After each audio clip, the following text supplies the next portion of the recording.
Hello everyone, welcome back. Today we'll solve problem 116 in DeepML.com, which is derivative of a polynomial.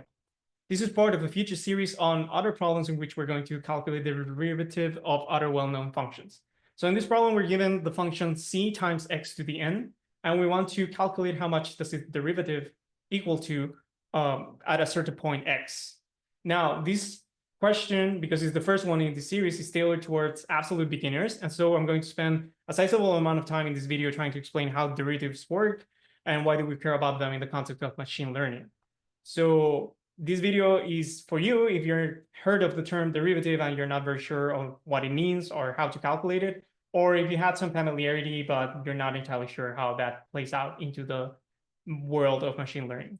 So without any further ado, let's dive into the theory. I think one of the best ways to learn a concept is to motivate it with an example. So here, let's say we have this plot in which we're trying to plot how much does your wage change depending on your age.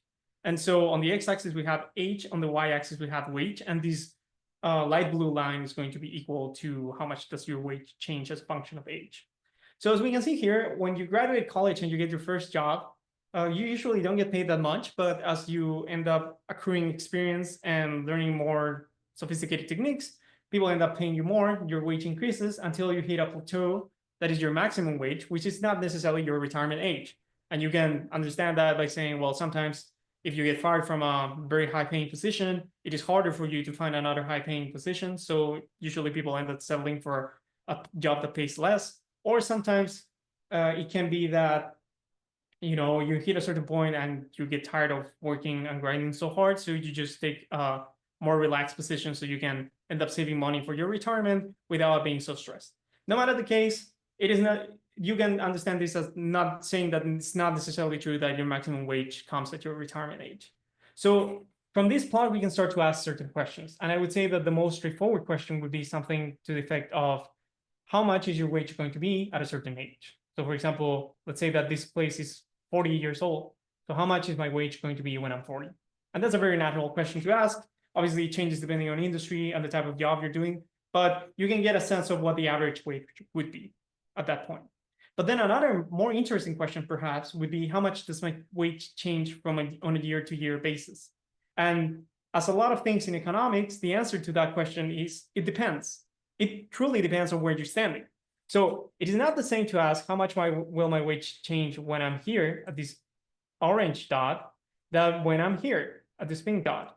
Obviously, when you're in the pink dot, you're just starting out. So you may see a more radical increase on a year-to-year basis, as opposed to when you're nearing the maximum wage that you'll ever get. So when we ask that type of question, we usually have to define two things. First, what's my starting point? That is, how much does my wage change relative to a specific age that I'm saying? And we also have to specify a time horizon, because I can say, well, how much does my wage change when I'm 40 compared to when I'm going to be 41? But I could also ask the same question, how much is my wage going to change in 10 years when I'm 40? So in the first case, when I ask from 40 to 41, so if this one's 40 to 41, it would be something like here, this pink dot. But if I ask how much does my wage change when I'm 40 relative to when I'm 50, it would be this other point. So we're taking different references point. So one way we can represent that mathematically is by using the equation of the slope, because this difference is just simply going to be a slope, because you're accounting for how much does the function change on the wage basis on the number of years you're looking at. And we usually have this formula that we have right here. So what this formula is saying is how much does my wage change when I'm 40 compared to when I'm 41? And it's just the wage function, which I'm calling f, evaluated at 41 minus the wage function evaluated at 40 divided by 41 minus 40. And that's it. That's the whole thing. And no, if you've seen this type of problems before, there's a more general formula. But instead of going on the weeds on that thing, let me just ask a more particular question.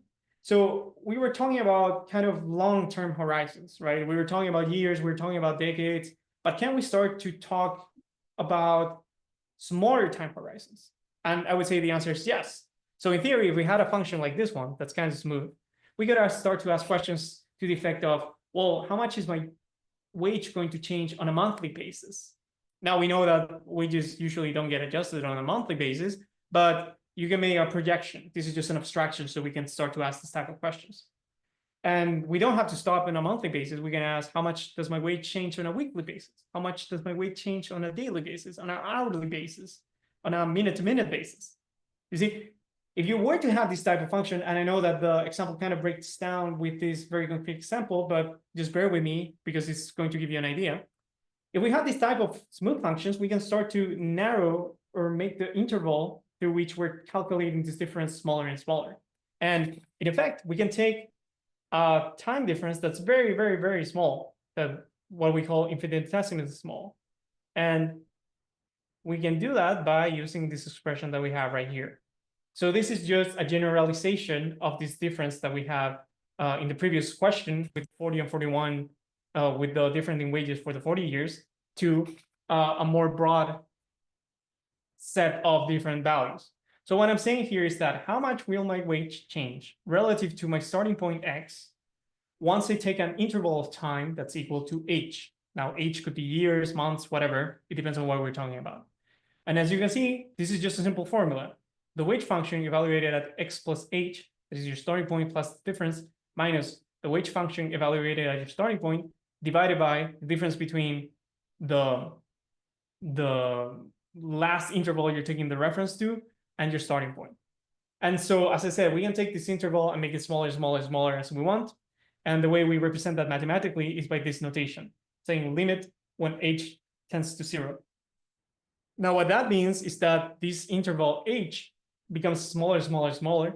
It never reaches 0, but it gets very close to it. So it would be something to the effect of talking about picoseconds, which is something that's smaller than milliseconds and so on and so forth. But it's not quite picoseconds. It's even smaller than that. Now, I know that this can be kind of confusing if you've never heard of this notation before. I'm sure there's a lot of other great videos out there and great resources that explain this. I don't want to turn this into a calculus lecture, so I'm just going to hand wave a lot of stuff right here. But for the effects of this video, you just have to keep in mind that what this refers to is this idea that you can take a difference of a function with respect to an infinitesimally small point that's close to your starting point. So with that in mind, we can apply this for different functions. And if this limit exists, then we call that limit the derivative. That's all it is. A derivative is just a limit that quantifies how much does your function change on a particular point. That's all that you need to know about the derivative.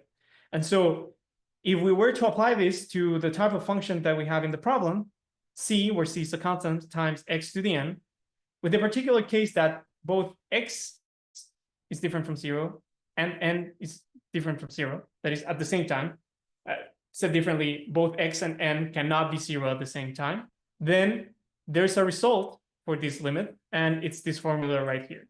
C times n times x to the n minus 1. That's all. In the particular case where both of them are different from 0, we have this function. Now, why am I being so adamant about saying that both x and n cannot be 0 at the same time? Well, because we cannot calculate 0 to the 0. That's forbidden. You cannot do that. Your calculator will scream at you. You should never do that. So with that out of the way, we also know that if x equals 0, well, then this function is just 0. And the derivative of 0, you put 0 here and 0 here, you're just going to get 0. If n equals 0, then this thing turns to c times x to the 0, any number except 0, to the power of 0 equals 1. So then you would have c times 1. And then here you would have c minus c. That's also equal to 0. So in both of those cases, you're going to have 0. And that's it. That's the formula that we're going to write into the problem. And that's pretty much all that we care about for this problem in terms of what are the derivatives. Now, one last thing that I said is that I promised to tell you about why we care about these things for machine learning. And I'm going to give you a very simple example. Again, this is going to pop up all of the time, especially if you're building a neural network. But this is kind of the motivating example of why we're investing time into trying to figure out how this derivative works. So let's say we're trying to train a neural network. I'm not going to draw all of the places of the neural network because, as you can see, I'm very bad at drawing. But let's say we had a network like this. So you have your starting point here, and you go through the neurons, and then your neurons do some linear algebra, and then we get our output here. So the way you train a neural network is you first start with what we call a guess. So what we're guessing is, let's say we have this matrix called W, which is going to be your weights. And we're trying to calculate what would be the right value for these weights for whatever particular purpose I have. And so usually you start with a guess. Sometimes people like to randomize this. So let's say we have this very simple function here, and let's say, just for the sake of argument, that I start with all the elements except this one being equal to 1, right? And so depending on what I'm doing, I have a particular loss function. And so I try to evaluate how well does this neural network perform when this weight matrix equals this thing. And usually when you're starting out, you'll figure out that your initial guess is not very good, but then you can correct it. And so in the next iteration, we may get something like this. Maybe this one stays at 1, but maybe this one is 1 plus 1, 1.1, and then this one is 0.9 maybe, and then this one is 1.3, right? And so the values change from iteration to iteration in your training loop. And then from the next iteration, they will change and so on and so forth. Now, how do these values change? Like, what's the rule here? Well, there's this thing we call gradient descent. And so what it does is that it tells you how you should change your matrix values, the values of this weight matrix that we have right here. And how do we know by which amount to change it? Well, we have to take the derivative, or gradient if you're talking about matrices and vectors and that kind of stuff. But in essence, what you're doing here is you're getting to the last point, and then you calculate how much this function should have changed. How much does your loss function change if you change one of the values here? So in particular, what you're doing is you're calculating the derivative, and we write it like this with this little d right here. I'm calling this the loss. We have this d over here, and then we change it with respect to one of these variables here. So for example, w subscript 22, that means this element right here. So we're saying how much does the loss change depending on how much this value changes. And with that, we're able to see whether we should increase or decrease the values in the matrix that we have right now. Again, this is super hand wavy. This is just to give you an idea. I'm not going to go into detail of how gradient descent works, because there's a lot of great videos and resources out there. I think I even covered it in my linear regression video, but that is why we care about it, or this is one of the reasons why we care about it, because if we were not able to calculate derivatives, we wouldn't be able to correct these initial guesses, and our models may not necessarily converge.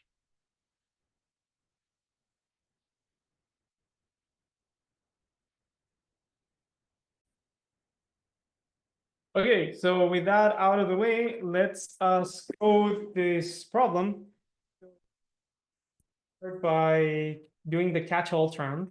So if x equals to 0 or n equals 0, we already saw that that should be equal to 0. And I'm putting 0.0 because this thing is expecting a float. If you put 0 here, you're going to get an error because that's going to be an integer. So in any case, we have that there. And then we're going to use the formula that we calculated. So the derivative at a specific point is going to be c times n, which was the previous exponent, times x, which is the value in which we're evaluating this derivative. And this is going to be to the power of n minus 1. N minus 1. And with that out of the way, we run the code and we should be able to pass all of the test cases.